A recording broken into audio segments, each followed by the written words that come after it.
বন্ধুরা, আমরা কোনো না কোনো সময় জেনে শুনি বা নিজের অজান্তেই অন্যদের ক্ষতি করে ফেলি। সবসময় খারাপ কর্ম করতে থাকি, কিন্তু আমরা এটা ভুলে যাই যে আমাদের দ্বারা করা এই খারাপ কর্মের ফল আমাদের ভোগ করতে হবে। কিন্তু আমরা এটা জানি না যে এই কর্মের ফল কিভাবে আমাদের ভোগ করতে হয়, কিভাবে আমাদের দ্বারা করা কর্মের ফল আমাদের জীবনে ফিরে আসে। তাই জানতে হলে গৌতম বুদ্ধের এই ছোট্ট গল্পটি মন দিয়ে শেষ পর্যন্ত শুনুন। আর গল্পটি ভালো লাগলে লাইক, শেয়ার এবং সাবস্ক্রাইব করতে ভুলবেন না। তো চলুন বন্ধুরা, গল্পটি শুরু করা যাক। কোনো এক মহান মানুষ বলেছিলেন, অন্যের সঙ্গে করা খারাপ কাজ আপনার ধ্বংসের সকল রাস্তা খুলে দেয়। এটা কথা হলেও এটাই কিন্তু সত্যি। যদি আপনি কারোর সঙ্গে খারাপ কিছু করেন, তাহলে আপনার সঙ্গে অবশ্যই খারাপ হবে। ওই সময় আপনি বুঝতে না পারলেও, দেরি হলেও আপনার করা কুকর্মের ফল আপনাকে ভোগ করতেই হবে। আপনি তার থেকে কখনোই নিস্তার পাবেন না। আপনি যেটা করেছেন তা যে কোনো পরিস্থিতিতে হোক না কেন, আপনাকে সেটা ভোগ করতেই হবে। যদি আপনার কারণে কারোর সুখ দুঃখে পরিণত হয়, অথবা আপনার কারণে যদি কারোর ক্ষতি হয়, তার ফল আপনাকে আজ না হয় কাল অবশ্যই ভোগ করতে হবে। এই সব কিছুই গৌতম বুদ্ধ তার সকল শিষ্যদের বলছিলেন। তখন সেখানে থাকা একটি শিষ্য বলে উঠল, গুরুদেব, আমার মনের মধ্যে একটা প্রশ্ন আছে, আমি কি আপনাকে তা জিজ্ঞাসা করতে পারি? তখন গৌতম বুদ্ধ বললেন, কী প্রশ্ন বলো? সে বলল, গুরুদেব, আমরা যে কর্ম করি তার ফল কিভাবে পাওয়া যায়? তখন গৌতম বুদ্ধ বললেন, আমি তোমাদের সবাইকে একটি গল্প বলছি, আর এই গল্পটির মাধ্যমে তোমরা এই প্রশ্নের উত্তর পেয়ে যাবে। তাই সবাই মনোযোগ সহকারে এই গল্পটি শুনবে। এই বলে গৌতম বুদ্ধ গল্প বলতে লাগলেন। অনেকদিন আগের কথা, একটি গ্রামে রামু এবং শ্যাম নামে দুই ভাই থাকত। রামুর স্বভাব খুব ভালো ছিল, তাই শ্যাম সবসময় রামুকে হিংসা করত। কিন্তু শ্যামের স্বভাব অত্যন্ত খারাপ ছিল। তার মনে অন্যদের জন্য কোনো ধরনের মায়া মমতা ছিল না। সে সর্বদা অন্যের ক্ষতি করত। এভাবেই সে দিন কাটাতে লাগলো। তারপর একদিন হঠাৎ করে রামু এবং শ্যামের মাতা পিতা মারা যান। গ্রাম সম্পূর্ণ বিধিবিধান পালন করে, তাদের অন্ত্যেষ্টি ক্রিয়া সম্পন্ন করে গ্রামবাসীদের ভোজন করায়, ব্রাহ্মণদের দান দক্ষিণা করে।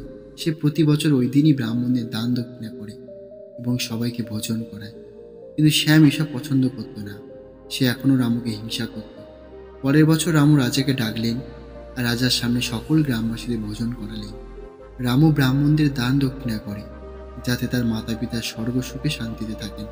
এইসব থেকে রাজা শ্যামকে বলল, তোমার ভাই রামু তোমার মাতা পিতার জন্য এত কিছু করে, কিন্তু তুমি এসবের কিছুই করো না। তোমার কি ইচ্ছে করে না যে তোমার মাতা পিতার জন্য এসব করার? রাজার কথা শুনে শ্যাম কিছু বলল না। সে সেখান থেকে চলে গেল। তার খুব রাগ হলো। সে মনে মনে ভাবে, তার ভাই রামুর জন্য আজকে রাজা তাকে অপমান করল। সেই অপমানের প্রতিশোধ নিতে চাইল। তাই পরের দিন শ্যাম পরিকল্পনা করে গ্রামবাসীদের সামনে চেঁচিয়ে চেঁচিয়ে বলতে লাগল যে স্বপ্নে তার মাতা পিতা তাকে দর্শন দিয়েছে আর তাকে বলেছে স্বর্গে তারা সুখী নয়। কেউ স্বর্গে গিয়ে তাদের রান্না করে ভোজন করালে তারা খুশি হবে। তারা আমাকে বলেছেন, রামুকে আমাদের কাছে পাঠিয়ে দাও, সে আমাদের অনেক সেবা যত্ন করে। এখানে এলে আমরা খুশি হব। এই শুনে রাজা বলে, এটা খুব ভালো কথা, কিন্তু তার জন্য তো রামুকে মরতে হবে। রামু তাদের কথাবার্তা শুনে বুঝতে পারে যে তারা রামুকে ফাঁসাতে চাইছে। তাই সে ভাবল, যাই হোক, এই বাহানায় আমি তাদের সেবা করে দেখাবো। তারপর রামু রাজাকে বলে, আমি মরার জন্য তৈরি আছি। আপনি আগামীকাল একটা নৌকার ব্যবস্থা করুন। নৌকা থেকে লাফ দিয়ে আমি আমার প্রাণ ত্যাগ দেব। রাজা বললেন, ঠিক আছে, তোমার কথা মতো সব কিছুই তৈরি করা হবে। পরের দিন রামু কথা মতো নৌকা থেকে লাফ দেয়। আর ওই দিন থেকে গ্রামের সবাই জেনে যায় যে রামু এই দুনিয়াতে আর নেই। সে তার মাতা পিতার সেবা করার জন্য স্বর্গে চলে গেছে। আর এইদিকে শ্যাম অনেক খুশি হয় যে তার একমাত্র ভাই রামু আর এই দুনিয়াতে নেই। এখন সম্পূর্ণ সম্পত্তির মালিক সে একা। তারপর অনেক দিন চলে যায়। হঠাৎ একদিন রামু রাজার দরবারের সামনে বসে কাঁদতে থাকে। প্রহরীরা তাকে ধরে রাজার কাছে নিয়ে যায়। তাকে দেখে রাজা হতবাক হয়ে যায়। রামু বলে, আমি স্বর্গে গিয়েছিলাম, আমার পিতামাতা এখনো খুশি হননি। তারা অনেক রেগে গিয়েছে আমার উপর। আর তারা বলেছে, তোমার রান্না করা খাবার একেবারে সুস্বাদু হয় না। এর থেকে শ্যাম ভালো, সে অনেক ভালো খাবার রান্না করে। তুমি গিয়ে বরং শ্যামকে আমাদের কাছে পাঠিয়ে দাও।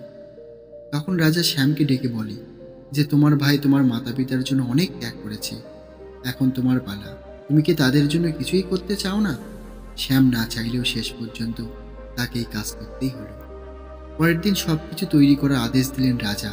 আর এদিকে শ্যাম মনে মনে ভাবল, আমি সেখানে যাব না। সে শহর থেকে অনেক দূরে পালিয়ে যাওয়ার পরিকল্পনা করলো। এদিকে রামু রাজাকে সবকিছু বলে দেয় যে সে আসলে স্বর্গে যায়নি। সে আগের দিন জেলেদেরকে বলে রেখেছিল যে সে যখন নদীতে ঝাঁপ দেবে তারা যেন তাকে বাঁচিয়ে নেয়। তারপর সে কিছুদিন লুকিয়ে থাকে এবং পরে রাজার দরবারে এসে হাজির হয়। সে শুধুমাত্র শ্যামকে শাস্তি দেওয়ার জন্য এইসব করে। রামুর মুখে সবকিছু শুনে রাজা বলল, ঠিক আছে। আর এদিকে শ্যাম পালাবার জন্য তৈরি হয়ে রইল। সে রাতের অন্ধকারে ঘর ছেড়ে পালিয়ে যায়, কিন্তু সিপাহীরা তাকে দেখে ফেলে। তারপর সিপাহীরা তাকে ধরেও ফেলে। তখন শ্যাম সিপাহীদের একজনকে ধাক্কা মেরে ফেলে দেয়। সে একটি পাথরের উপরে গিয়ে পড়ে যায় এবং মাথায় আঘাত পাওয়ার জন্য সে সেখানে মারা যায়। সেই সব কিছু রাজা জেনে যায়। রাজা শ্যামকে মাফ করে দিত, কিন্তু সিপাহী মৃত্যুর কথা শুনে রাজা খুব রেগে যায়। আর পরদিন শ্যামকে নৌকা থেকে ধাক্কা দিয়ে ফেলে দেয়। সে মাছ নদীতে ডুবে যেতে থাকে আর ভাবতে থাকে যে সে সব কী করেছে। জীবনের শেষ মুহূর্তে সে কুকর্ম করা ছাড়েনি। শেষ পর্যন্ত তাকে মৃত্যুর শাস্তি পেতে হলো। তারপর গৌতম বুদ্ধ তার সকল শিষ্যদের বললেন, দেখলে তো, কর্মের ফল এভাবেই ভোগ করতে হয়। খারাপ চরিত্রে মানুষ জীবনের অন্তিম সময় পর্যন্ত খারাপ কাজ করা ছাড়ে না। জীবন এভাবে চলে না। জীবন ভালো করে বোঝার জিনিস। তখন শিষ্য বলল, গুরুদেব, কর্ম কীভাবে তৈরি হয়? গৌতম বুদ্ধ বললেন, মানুষের সকল কর্ম তাদের মনের ভাবনা থেকে সৃষ্টি হয়। মানুষের কর্ম তাদের ইতিবাচক ও নেতিবাচক মনোভাব থেকে সৃষ্টি হয়। এভাবে ইতিবাচক ভাবনা থেকে ভালো কর্ম সৃষ্টি হয়। তারপর সেই শিষ্যটি বলল, গুরুদেব, পাপের ফল কখন পাওয়া যায়? গৌতম বুদ্ধ বললেন, পাপের ফল আমাদের করা কর্ম থেকে আমরা ভোগ করে থাকি। যদি ভালো কর্ম থেকে খারাপ কর্ম অধিক হয়, তাহলে তার ফল তোমাকে এই জন্মে অথবা পরজন্মে ভোগ করতেই হবে। এভাবে কর্মের চক্র চলতে থাকে। যখন তুমি জীবনকে বুঝতে পারবে, ঠিক তখনই তুমি নিজেকে বুঝতে পারবে। তুমি দেখে থাকবে দুনিয়ার সকল প্রকার জীব জন্তু গাছপালা, তারা সবাই তোমার সঙ্গে সংযুক্ত। তাদের রক্ষা করা, তাদের সঙ্গে ভালো আচরণ করা তোমার দায়িত্ব এবং কর্তব্য। যখন তুমি অন্যের জন্য ভালো কিছু করো, তখন তোমার জন্য ভালো কিছু হয়। কিন্তু যদি তুমি কারোর সঙ্গে দুর্ব্যবহার করো, কারোর ক্ষতি করো, আর যদি ভাবো যে তোমার সঙ্গে খারাপ কিছু হবে না, যদি সেই সময় তোমার সঙ্গে খারাপ কিছু না হয়েও থাকে, কিন্তু এটা মনে রেখো, একদিন তোমাকে সেই কর্মের ফল ভোগ করতেই হবে। এই জন্য দুনিয়াতে কারোর সঙ্গে খারাপ আচরণ করা তোমার অধিকার নেই, কেননা কর্মের ফল একদিন না একদিন সবাইকে ভোগ করতেই হবে। তো বন্ধুরা, আশা করি এই ছোট্ট গল্পটি থেকে আপনি কিছু শিখতে পেরেছেন। আর আপনি যেটুকুই শিখেছেন তা কমেন্ট করে অবশ্যই আমাদের জানাবেন। আর গল্পটি ভালো লাগলে লাইক, শেয়ার এবং সাবস্ক্রাইব করতে বলবেন না। আর গল্পটি শেষ পর্যন্ত শোনার জন্য আপনাদের অসংখ্য ধন্যবাদ জানাই।